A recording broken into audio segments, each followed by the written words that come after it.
Sometimes in a relationship, the quietest moments are the ones that tell you everything. A single, seemingly simple phrase can pull back the curtain and show you exactly who a person is, what they want, and what kind of future you're signing up for if you stay. And this really gets to the heart of it, doesn't it? These phrases are basically giant blinking warning signs for future heartbreak. But what do most of us do? We ignore them, we brush them off, we tell ourselves, oh, it's not that serious, hoping the words don't really mean what they feel like they mean. So you have to ask, why do we stay? Well, a lot of the time, it comes down to this simple but incredibly powerful fear. The fear of being alone often feels way scarier than the slow burn of being disrespected. But here's what's so important to get. Walking away is not weakness. It's a profound act of self-protection. It's choosing your own sanity over someone else's chaos. All right, so let's dive right into our first phrase. And trust me, this one sounds so simple, so almost harmless, but it's one of the most psychologically damaging things you can hear from a partner. You're too sensitive. Oof. When someone says this, they're not just making a comment about your feelings. Let's be really clear about that. This is a direct attack on your reality.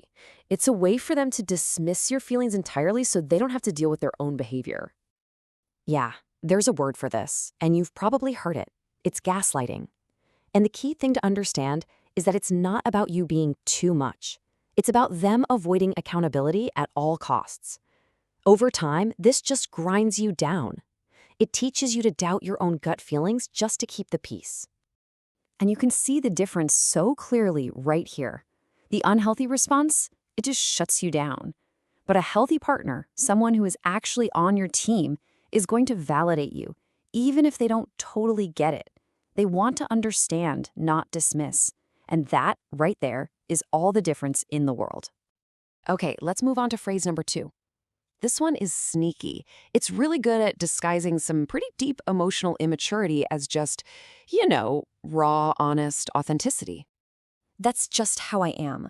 I mean, on the surface, it sounds honest, right? Like, take me or leave me. But let's pull back the curtain on that. What it really means is, I'm not willing to change, even if what I'm doing is hurting you. It's a shield they use to avoid growth, accountability, and basically to avoid being a better partner. Look, that's not authenticity. It's straight up emotional immaturity. You could even call it weaponized stubbornness. It creates this emotional dead end where they refuse to budge, which forces you to do all the work, all the changing, and all the tolerating in the relationship.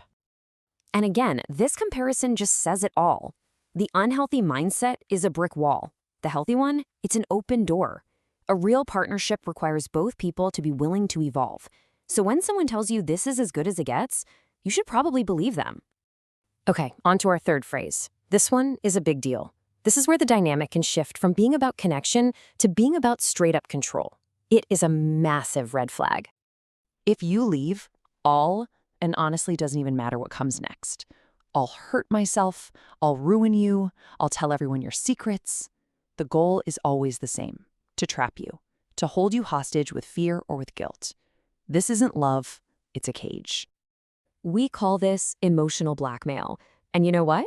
It's basically a confession. They're telling you, loud and clear, I know I can't keep you here with respect and trust, so I have to use psychological force instead. They're revealing that they don't see you as a partner. They see you as something to be controlled. And what's so tough is that these threats often come wrapped in what looks like vulnerability. They're designed to target your empathy, your kindness, but you have to see it for what it is. A threat is still a threat, no matter how fragile it might sound, and you can't build a peaceful life on a foundation of fear. All right, our fourth red flag. Now, this one's a little more subtle. It's not as loud as a threat, but its goal is just as damaging: to establish emotional dominance by slowly chipping away at your sense of self-worth. You're lucky I'm with you. It's often said like a joke, right? But let's be real about the subtext here. What it's really saying is, I am more valuable than you are, and I need you to know it. That isn't confidence. That's a deliberate play to assert superiority. This is a classic move to establish emotional dominance. And over time, it's like a slow poison.